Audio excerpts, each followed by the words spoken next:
Hello my dear students, welcome to Nishant commerce classes. Students, आज हम आपके लिए लेकर आए हैं मैनेजमेंट के फीचर्स का लेक्चर नंबर 2। तो इससे पहले हम बता दें स्टूडेंट्स कि लेक्चर नंबर 1 में हमने ऑलरेडी आपको मैनेजमेंट की 3 फीचर्स के बारे में बता दिया था कि मैनेजमेंट एक गोल ओरिएंटेड प्रोसेस है, मैनेजमेंट यूनिवर्सल नेचर की होती है और मैनेजमेंट मल्टी डायमेंशनल एक्टिविटी है। ये तीनों फीचर्स के बारे में मैंने आपको फीचर्स ऑफ मैनेजमेंट लेक्चर 1 में आपको बता दिया था। स्टूडेंट्स, आज हम नेक्स्ट फीचर्स की बात करते हैं। देखिए, सबसे पहले हमने क्या लिखा है, fourth feature, management is A continuous process. Management एक कंटिन्यूअस प्रोसेस है। तो स्टूडेंट, इसमें हम क्या एक्सप्लेन कर सकते हैं। देखिए, मैनेजमेंट एक लगातार चलने वाली ऐसी प्रक्रिया है जो कभी समाप्त नहीं होती। It is called never ending process. जब तक भी हम ऑर्गेनाइजेशन में काम कर रहे हैं, ऑर्गेनाइजेशन चल रही है हमारी, हमने किस लिए की थी, गोल्स को अचीव करने के लिए और ऑब्जेक्टिव्स की प्राप्ति के लिए, तो तभी तक हम मैनेजमेंट का कार्य करते रहते हैं। तो कैसे एक्सप्लेन करेंगे स्टूडेंट्स। देखिए, management is A continuous process, it is not a one time action. ये सिर्फ एक बार किया जाने वाला कार्य नहीं है, ये एक लगातार चलने वाली प्रक्रिया है जिसमें बहुत सारे कार्य एक मैनेजर करता है। It consists of several managerial functions which are performed by the manager continuously। इसमें एक मैनेजर जो बिजनेस को मैनेज करता है उसे बहुत सारे फंक्शंस करने पड़ते हैं जिन्हें हम मैनेजरियल फंक्शंस के नाम से जानते हैं। तो स्टूडेंट, अब आप सोच रहे होंगे कि मैंने बताया कि मैनेजर बिजनेस में मैनेजरियल फंक्शन करता रहता है ताकि गोल्स को अचीव कर सके। अब ये वो कौन कौन से मैनेजरियल फंक्शंस होते हैं, तो स्टूडेंट्स कौन कौन से आप फंक्शंस लिख सकते हैं। सबसे पहले क्या करते हैं, planning, next organizing, then staffing, directing, coordinating and controlling. तो स्टूडेंट, ये जो मैंने आपको फंक्शंस बताए, ये एक मैनेजर अपने बिजनेस में लगातार करता रहता है। किस लिए, अगर वो सभी काम करेगा तो ही हमारा जो मैनेजमेंट का सही पर्पस है, जिसलिए हम मैनेजमेंट कर रहे हैं कि हमारा जो मेन ऑर्गेनाइजेशन का ऑब्जेक्टिव हो उसे हम प्राप्त कर सके, तो वो तभी प्राप्त कर पाएंगे अगर हम प्रॉपर तरीके से मैनेजमेंट करेंगे। तो स्टूडेंट, जहां पर भी मैनेजमेंट की बात आती है हमें इन सभी कार्यों को ध्यान में रखना होता है जो मैंने आपको बताए, प्लानिंग, ऑर्गेनाइजिंग, इन सभी के बारे में आपको पूरी डिटेल बताई जाएगी स्टूडेंट्स, क्योंकि इन सभी पर एक पूरा चैप्टर है जो आप आगे स्टडी करेंगे। तो यहां तक आपको समझ में आ गया होगा स्टूडेंट। इसके अलावा स्टूडेंट, अगर आप कंटिन्यूअस प्रोसेस में कुछ और लिखना चाहते हैं तो क्या लिख सकते हैं। देखिए स्टूडेंट्स, आप यहां पर यह भी बता सकते हैं कि मैनेजर क्या करता है। जब मैनेजमेंट करता है तो उससे क्या होता है, बहुत सारी प्रॉब्लम्स को फेस करना पड़ता है। तो क्या वो एक बार ही बिजनेस में कोई प्रॉब्लम आई उसे सॉल्व कर देगा और उसका काम खत्म हो जाएगा। आप कहेंगे नहीं, जब तक वो बिजनेस चलाता रहेगा, मैनेज करता रहेगा, उसे नई नई प्रॉब्लम्स का सामना करना पड़ेगा, वो करता रहेगा, उसे फेस करेगा और कुछ ना कुछ नया सीखेगा। और इससे क्या होगा, उसकी कला में निखार आएगा, उसकी आर्ट इंप्रूव होगी। तो इसीलिए मैंने कहा कि मैनेजमेंट एक कंटिन्यूअस प्रोसेस है जो कभी समाप्त नहीं होता। It is called ongoing process, एक ऑनगोइंग प्रोसेस है। उम्मीद करते हैं स्टूडेंट आपको समझ में आ गया होगा। नेक्स्ट पॉइंट देखिए स्टूडेंट, क्या लिखा है, management is a group activity. Management एक ग्रुप एक्टिविटी है। इसका मीनिंग क्या है, देखिए कि जो प्रबंध की हम बात कर रहे हैं स्टूडेंट्स, वो एक सामूहिक गतिविधि है। सामूहिक क्या है, एक समूह की बात करें, ग्रुप की बात करें, नॉट इंडिविजुअल। अब आप कहेंगे ऐसा क्यों, क्योंकि स्टूडेंट्स देखिए, आप एक्चुअल में एग्जांपल लीजिए, क्या कोई भी अकेला पर्सन सभी कुछ प्राप्त कर सकता है। आप कहेंगे नहीं। हमने आज तक कितनी बार यह चीज देखी है कि हम क्या कहते हैं, मनुष्य एक सामाजिक प्राणी है। मतलब human being is a social animal. हम सोसाइटी का एक पार्ट है। सोसाइटी के बिना हम नहीं कुछ भी। अकेला व्यक्ति नहीं सर्वाइव कर सकता। अकेला व्यक्ति सभी नीड्स अपने पूरी नहीं कर सकता। उसे देखिए, आप अपनी लाइफ में लीजिए, आप अपने फ्रेंड्स भी बनाते हैं, आपके क्लासमेट्स भी होते हैं, आपका परिवार की बात करते हैं, हम कह देते हैं हमारे नेबर्स हैं, हमारे रिलेटिव्स हैं, तो हम सब साथ मिलकर रहते हैं ना। तो यहाँ पर क्या हुआ, ग्रुप की बात आ गई। तो यहाँ पर ऐसी सोच तो नहीं किसी की हो सकती कि मैं अकेला रहकर सब कुछ कर लूँगा, मुझे किसी की जरूरत नहीं है। आप कहेंगे नहीं, ऐसा नहीं हो सकता। हम आपस में एक दूसरे पर डिपेंडेंट भी होते हैं और आपस में सब मिलकर काम करते हैं तो सभी के ऑब्जेक्टिव्स को प्राप्त किया जा सकता है। इसी तरीके से मैनेजमेंट को हमने ग्रुप एक्टिविटी क्यों कहा, क्योंकि मैनेजमेंट की हम बात कर रहे हैं तो जो मैनेजमेंट का काम है वो कौन कर रहा है, ग्रुप ऑफ पर्संस। तो सोचिए जो पर्संस काम कर रहे हैं क्या उनकी सभी की जो हैबिट्स हैं, जो स्किल है, जो नेचर है वो सेम होगी? आप कहेंगे नहीं, वो सभी की डिफरेंट डिफरेंट नीड्स होती है, सभी के डिफरेंट डिफरेंट टारगेट्स होते हैं। तो मैनेजमेंट क्या करती है, उन सभी की डिफरेंट नीड्स को आइडेंटिफाई करके डिफरेंट टारगेट्स को एक डायरेक्शन में ले जाती है कि हमारे ओवरऑल ऑर्गेनाइजेशन ऑब्जेक्टिव पर कोई फर्क ना पड़े। उन सभी को हम ऐसे मोटिवेट कर देते हैं कि आप सभी मिलकर काम करना है। उनमें हम टीम स्पिरिट की भावना पैदा कर देते हैं, कोऑपरेशन बना देते हैं, कोऑर्डिनेट कर देते हैं उनकी एक्टिविटीज को, ताकि ओवरऑल ऑब्जेक्टिव जो हमारा है वो हम प्राप्त कर सके। तो देखिए स्टूडेंट, हम इसमें कैसे लिखेंगे, management is a group activity as it uses group efforts to achieve the organization goals. Organization goals achieve करने के लिए हम क्या करते हैं, ग्रुप एफर्ट्स। ग्रुप एफर्ट्स क्या है, पूरे ग्रुप को हम मोटिवेट करते हैं कि आप सभी मिलकर काम करेंगे, आपस में कोऑपरेशन बनाकर रखेंगे और हमारा जो ऑब्जेक्टिव है उसी की तरफ हमने एक समान दिशा में बढ़ना है। आगे देखिए students, people working in an organisation में differ from each other many respects. वही बात जो मैंने आपको बताई कि जो सभी लोग हमारी संस्था में कार्य कर रहे हैं क्या सभी के नेचर, टैलेंट, क्वालिटी सेम होगा? आप कहेंगे नहीं, सभी डिफरेंट होंगे, उन सभी को डिफरेंट काम सौंपा गया है, डिफरेंट उनकी नेचर थी, तो उन सभी को हमने डिफरेंट डिफरेंट कार्य सौंप दा, डिफरेंट डिफरेंट एक्टिविटी सौंप दी है। तो अगर वो अपना अपना इंडिविजुअल ऑब्जेक्टिव लेकर बैठ जाए तो हमारे ऑर्गेनाइजेशन ऑब्जेक्टिव की प्राप्ति नहीं होगी।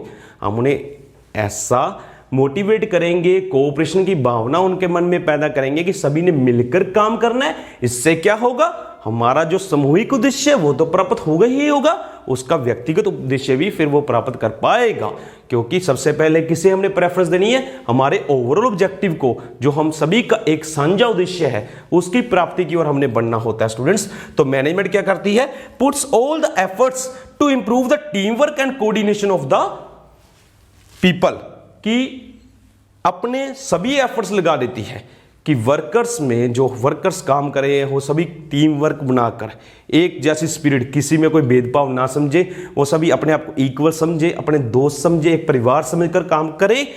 तो ऐसा हम कार्य करते हैं, ये मैनेजर की रिस्पॉन्सिबिलिटी बनती है, वो सभी को कोऑर्डिनेट करता है, कोऑर्डिनेशन बनाता है, ताकि सभी में जब कोऑर्डिनेशन होगा वो सब मिलकर कार्य करेंगे तो हम अपनी ऑर्गेनाइजेशन का जो गोल है वो इजीली अचीव कर पाएंगे। तो उम्मीद करते हैं स्टूडेंट्स ये दोनों फीचर्स आपको समझ में आ गई होगी। इसके बाद जो नेक्स्ट फीचर्स है उनके बारे में आपको डिटेल में बताते हैं स्टूडेंट्स, तभी तक आप ये नोट कर सकते हैं स्टूडेंट्स। तो स्टूडेंट्स अब हम बात करते हैं मैनेजमेंट की सिक्स्थ फीचर की। देखिए वो क्या है, management is a dynamic. Management dynamic nature की है। अब आप सोच रहे होंगे यहां पर डायनेमिक क्या होता है, तो स्टूडेंट हम हिंदी में से कैसे कह सकते हैं कि प्रबंध एक गतिशील प्रक्रिया है। तो डायनेमिक को हम गतिशील हिंदी में कहते हैं। गतिशील का मीनिंग क्या आप ये सोच रहे होंगे, तो स्टूडेंट आपको थोड़ी सी इंट्रोडक्शन देते हैं, फिर हम ये पॉइंट बताएंगे कैसे एक्सप्लेन करना है।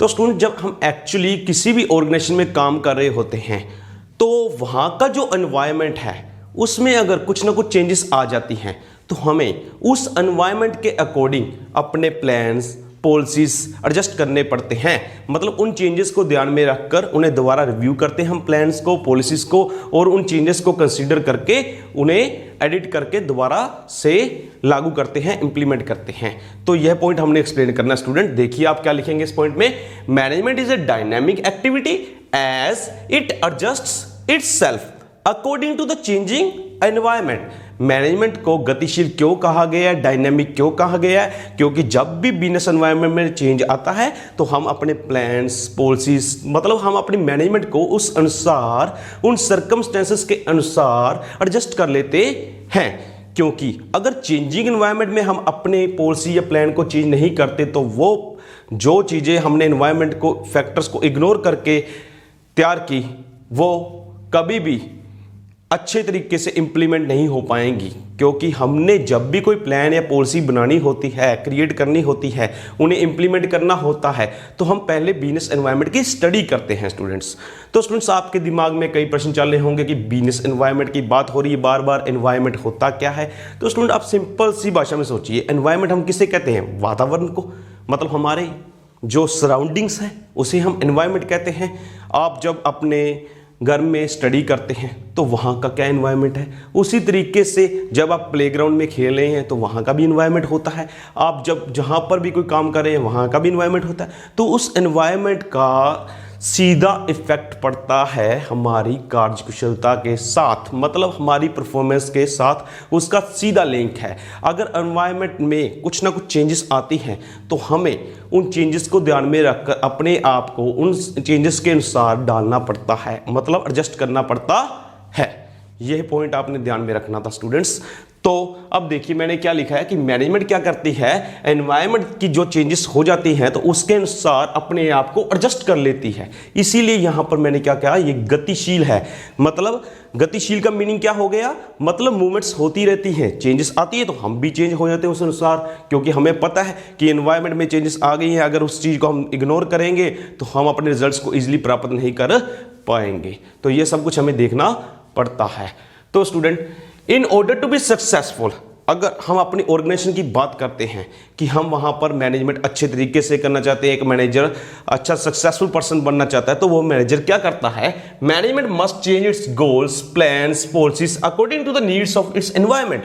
वहाँ पर जो मैनेजर होगा या जब मैनेजमेंट की हम बात कर रहे हैं, वो अपने ऑब्जेक्टिव्स को, गोल्स जिसे हम कह रहे हैं, प्लान्स कह रहे हैं, पॉलिसीज की बात कर रहे हैं, उन सभी को एनवायरनमेंट की नीड्स के मुताबिक चेंज कर लेते हैं, एडजस्ट कर लेते हैं, मोल्ड कर लेते हैं।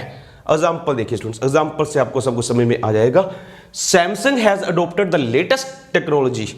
जैसे आज के युग की हम बात कर रहे हैं कि कोई भी कंपनी की आप बात कर लीजिए, जैसे मैंने सैमसंग की बात की, सैमसंग मोबाइल की बात करें, मोबाइल कंपनी है, तो मोबाइल के युग में भी आजकल बहुत सारा कंपटीशन बढ़ चुका है। तो सैमसंग ने क्या किया, सैमसंग ने लेटेस्ट टेक्नोलॉजी अडॉप्ट की। किस लिए? इस कंपटीशन को जो इतना बढ़ चुका है उसे फेस करने के लिए।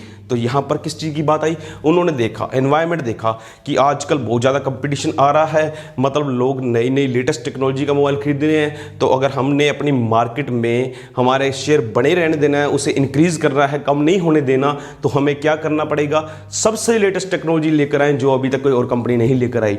अगर वो ऐसा सोचते हैं तो इसका मीनिंग क्या है, वो अपने आप को तैयार रख रहे हैं किस चीज़ के लिए, कि एनवायरनमेंट में चेंजेस आ रही हैं तो वो अपने आप को उस मुताबिक क्या कर रहे हैं, एडजस्ट कर रहे हैं, तो ही वो सर्वाइव और ग्रो कर पाते हैं। तो ये बात ध्यान में रखना स्टूडेंट्स, जब भी एनवायरनमेंट में चेंजेस आती हैं, अगर आपकी फर्म उस चेंजेस को स्वीकार करने के लिए, एक्सेप्ट करने के लिए रेडी नहीं है, आप अपनी मैनेजमेंट को रिव्यू नहीं कर रहे, मतलब अपने प्लान्स को रिव्यू करके नहीं देख रहे, पुराने जैसे प्लान्स आपने बनाए वही यूज़ हो रहे हैं, चेंजेस को आपने इग्नोर कर दिया है, तो आप सक्सेसफुल नहीं हो सकते। तो स्टूडेंट आपको यहाँ तक समझ में आ गया होगा कि मैंने यहाँ पर इस पॉइंट में बार बार किस चीज़ की बात की, एनवायरनमेंट की, कि जो ऑर्गेनाइजेशन का एनवायरनमेंट होता है वो चेंज होता रहता है। तो ऑर्गेनाइजेशन को हमेशा रेडी रहना चाहिए इस एनवायरनमेंट की जो चेंजेस है उसे अडेप्ट करने के लिए। मतलब मैनेजमेंट क्या करेगी, मैनेजमेंट भी अपने आप को उस एडजस्टमेंट कर लेगी। किस चीज़ की एडजस्टमेंट कर लेगी, एनवायरनमेंट में जो फैक्टर्स के कारण चेंज आया।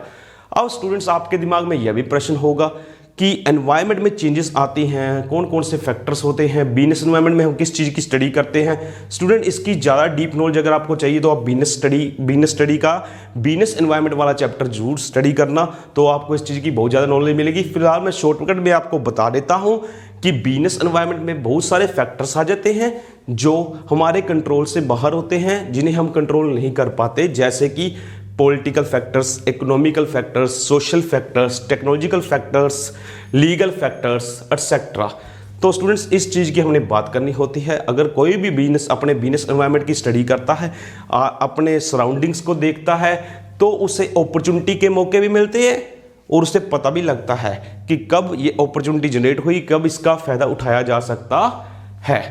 तो यही बात है स्टूडेंट्स कि बिजनेस एनवायरनमेंट की स्टडी करने वाले ऑर्गेनाइजेशंस कभी पीछे नहीं रहती, वो हमेशा ग्रो करती हैं, क्योंकि उन्हें अपने सराउंडिंग्स का पता होता है कि कस्टमर्स की कौन सी नीड है। अगर कस्टमर्स का फैशन चेंज हो रहा है, अगर कोई नई टेक्नोलॉजी आ गई है, वो अपने आप को अप टू डेट रखते हैं।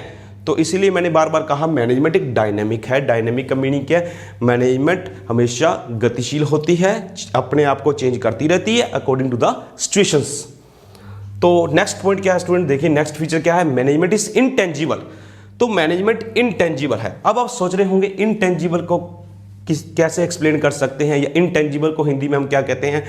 मतलब क्या है, प्रबंध को हम एक अदृश्य ताकत कह सकते हैं जिसे हम देख भी नहीं सकते और टच भी नहीं कर सकते। तो इनटेंजिबल किन चीज़ों को कहा जाता है? विच कैनॉट बी सीन और टच्ड, जिन्हें हमने छू भी नहीं सकते और जिन्हें हम देख भी नहीं सकते, उनको हम इंटेंजिबल कह देते हैं स्टूडेंट्स। तो मैनेजमेंट को, मैंने प्रबंध को यहाँ पर क्या बताया कि एक इंटेंजिबल पावर है, मतलब अदृश्य पावर है जिसे कोई नहीं देख सकता। तो स्टूडेंट आप कहेंगे कि हमें कैसे पता चलेगा कि अगर हमने कह दिया मैनेजमेंट अदृश्य है तो हमें कैसे पता चलता है कि मैनेजमेंट हमारी सक्सेसफुल है, अच्छी मैनेजमेंट है, या अच्छे तरीके से हमने काम नहीं किया? तो स्टूडेंट इसे महसूस किया जा सकता है। कब पता लगेगा उसके बारे में पूरी डिटेल में आपको बताते हैं स्टूडेंट। आप क्या लिखेंगे? Management is that power which cannot be seen.